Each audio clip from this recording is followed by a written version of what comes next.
प्रेम वह वस्तु नहीं है जो प्राप्त होने पर प्रेम की साधना को समाप्त कर दे। आहा, क्या बात है। अगर किसी व्यक्ति को प्रेम मिल गया है तो ये एक ऐसी अनमोल वस्तु है, इसकी साधना अंतिम श्वास तक की जाती है। ज्ञान की प्राप्ति हो गई तो अब ज्ञान के साधन की आवश्यकता नहीं है। आप समझ गए ना, कोई ज्ञान मिल गया तो अब साधना की जरूरत नहीं है। योग में सिद्धि प्राप्त हो गई तो उसके बाद साधन की कोई आवश्यकता नहीं। कौन साधना के भार को फिर ढोए भैया, सिद्धि मिल गई बात खत्म, प्रसिद्धि मिल गई बात खत्म। परंतु जो प्रेम के साधक हैं, जो विशुद्ध भगवत भक्त हैं, उनके मन में यह बात नहीं आती कि भगवान की प्राप्ति हो गई तो अब भगवान के प्रेम की क्या आवश्यकता है। नहीं भैया, भगवान को पाकर तो फिर और प्रेम साधना करने का मन चाहता है। यह तो प्रेम के साधक को ही परम साध्य मानते हैं। कहते हैं कि और सब लोग जो हैं ये तृप्त हो जाते हैं। ज्ञान सिद्ध जो ज्ञानी है, योग सिद्ध जो योगी हैं, कर्म के फल को प्राप्त कर चुके जो निष्काम कर्मी हैं, उन लोगों की साधना से कोई प्रीति नहीं रहती।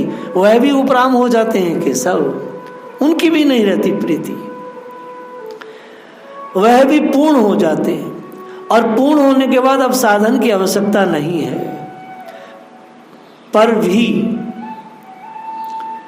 जो प्रेम मार्ग के विशुद्ध प्रेमी है, वह प्रेम से परिपूर्ण होने पर भी नित्य अपने को अपूर्ण मानते हैं। इसलिए आगे मैं बात कहूंगा कि महाभाव स्वरूप श्री कृष्ण की साक्षात प्रेमामयी प्रतिमा, जिनके प्रेम का कहीं भी माप तो नहीं, ऐसी गोपीजनों का प्रेम लगातार बढ़ता जाता है, बढ़ता जाता है। इस प्रकार की प्रेममयी श्री राधिका रानी निरंतर यह अनुभव करती हैं कि हमारे में प्रेम है ही नहीं। ये प्रेमी भक्त जो हैं, ये कदापि किसी काल में तृप्त नहीं हो सकते, इनको तृप्ति मिल नहीं सकती। इनकी तृप्ति हो जाए तो प्रेम सेवा इनकी कभी बंद हो जाए, ऐसा नहीं होता है। भगवान मुक्ति दे देंगे ऐसा जो चाहते हैं उन्होंने, इसका अर्थ है कि प्रेम की पाठशाला में जाकर के पाठ पढ़ा ही नहीं है। मुक्ति देने वाले भगवान तो सहज मिल जाते हैं, वह पुत्र होकर नहीं आते हैं, पर अपने को दे डालने वाले भगवान, अपनी सेवा का सुअवसर देने वाले भगवान मिलते हैं। किसको मिलते हैं? केवल प्रेमियों को मिलते हैं और किसी को नहीं मिलते, केवल प्रेमियों को। संसार की किसी भी साधना से मनुष्य को प्रीति नहीं रहती। कोई भी आप साधना करें, आप जैसे इस समय बागवानी कर रहे हैं, गमला बना रहे हैं, इसमें आपकी प्रीति नहीं रहेगी ज्यादा, परंतु प्रेम साधना में तृप्ति नहीं होती भैया, कभी नहीं होती। भगवान अपनी सेवा का सुअवसर देने वाले किसको देते हैं? वो सेवा का सुअवसर केवल प्रेमियों को। जैसे फल की प्राप्ति होने पर साधन की इच्छा नहीं रहती, इस प्रकार इनकी बात नहीं है जो प्रेमी लोग हैं। और दूसरी बात, इन प्रेमियों के मन में कभी प्रेम लाभ का अभिमान होता ही नहीं है। प्रेमियों का हृदय तो निरंतर दैन्य से, अपूर्णता से ही परिपूर्ण रहता है।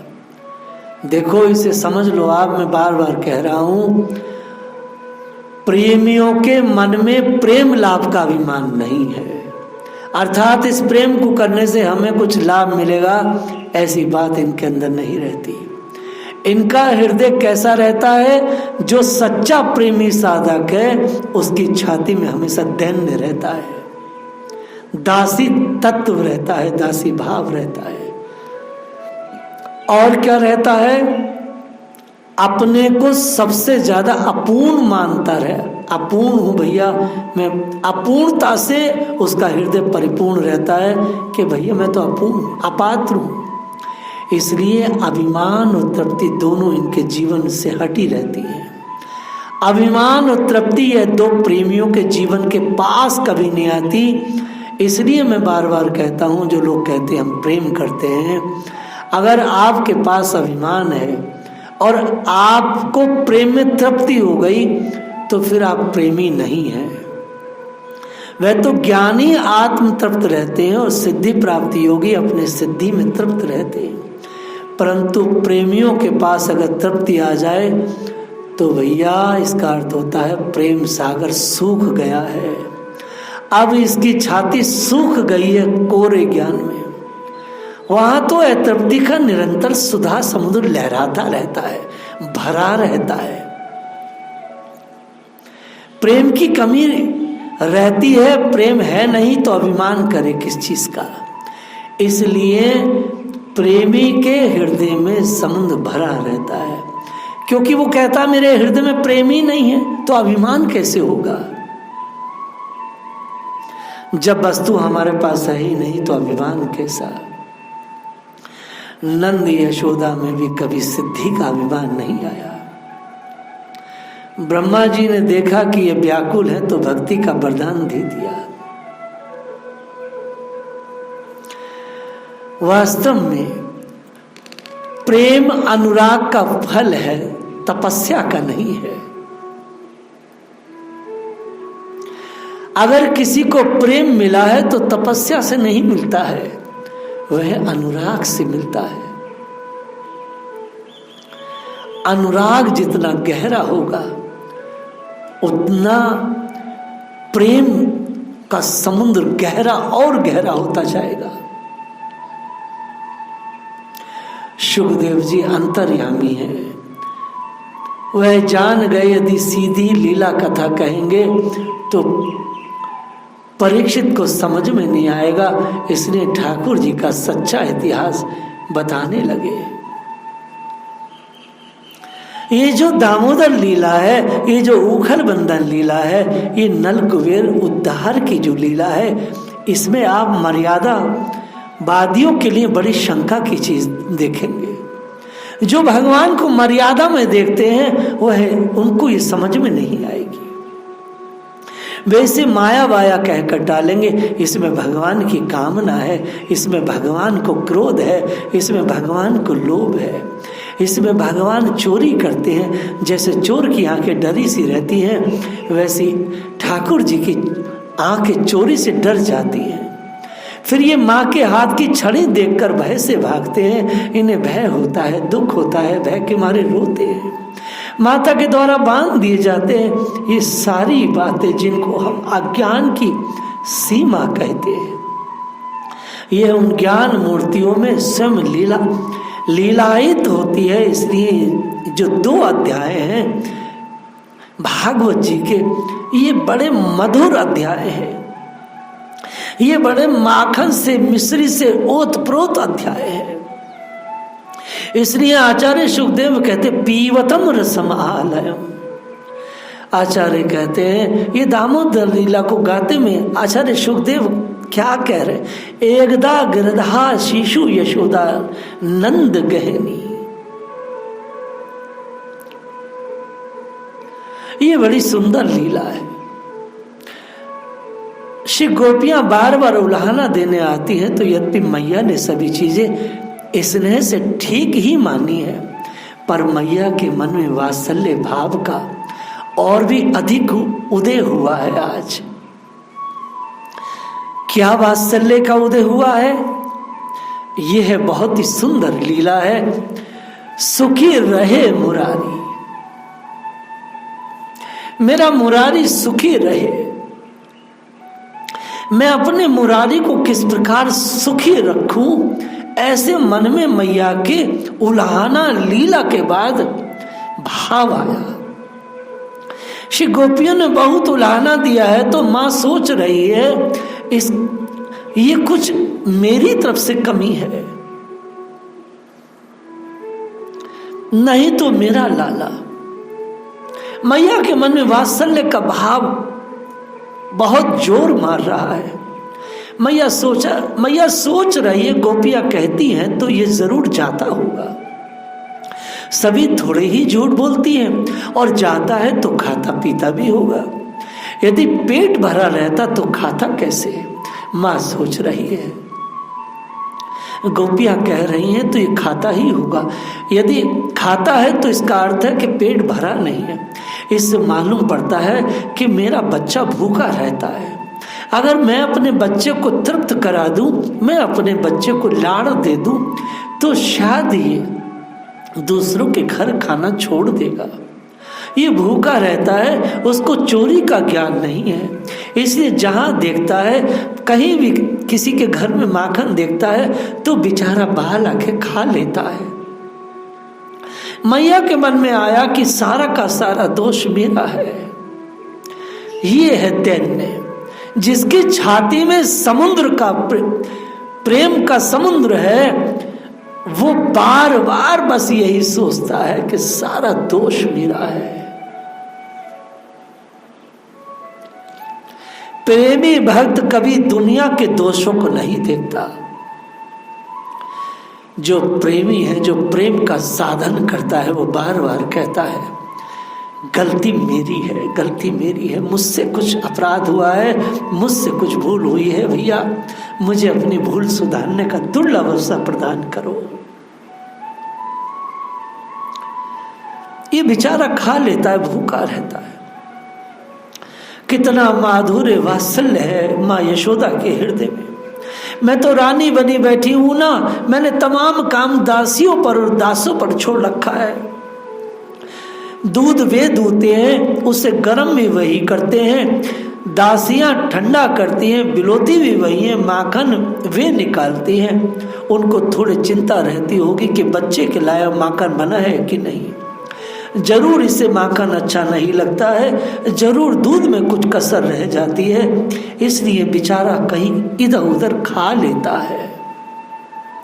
अगर मेरा लाडला दुलारा कुंवर कन्हई घर से तृप्त होके जाएगा तो ये कहीं किसी के माखन को देखेगा भी नहीं।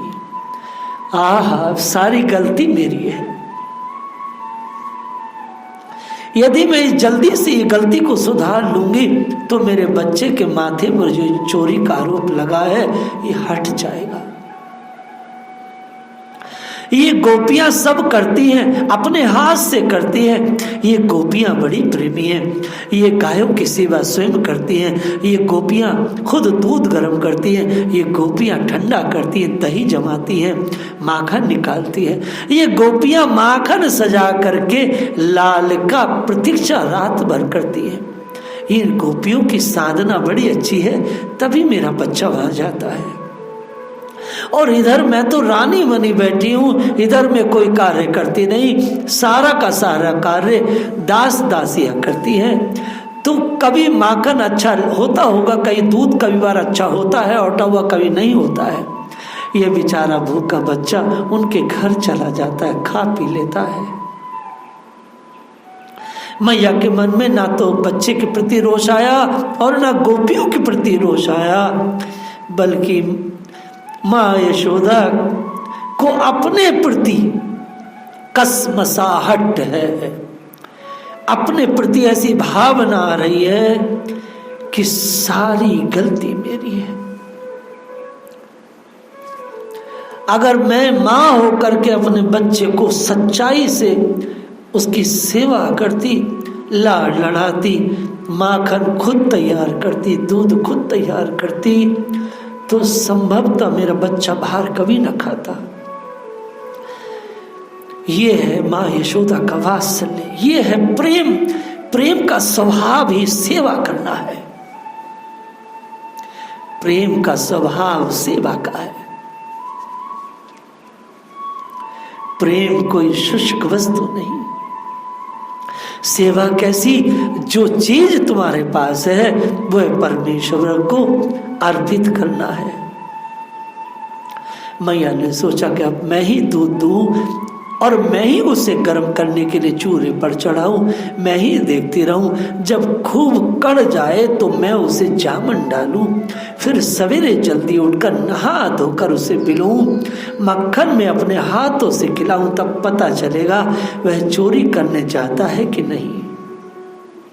फिर यदि नहीं जाएगा मैया, अब मैं अवसर ढूंढे स्वयं काम करने का। पर जो श्री कृष्ण के सेवक सेविकाएं थी वह तो मैया से बढ़कर थी।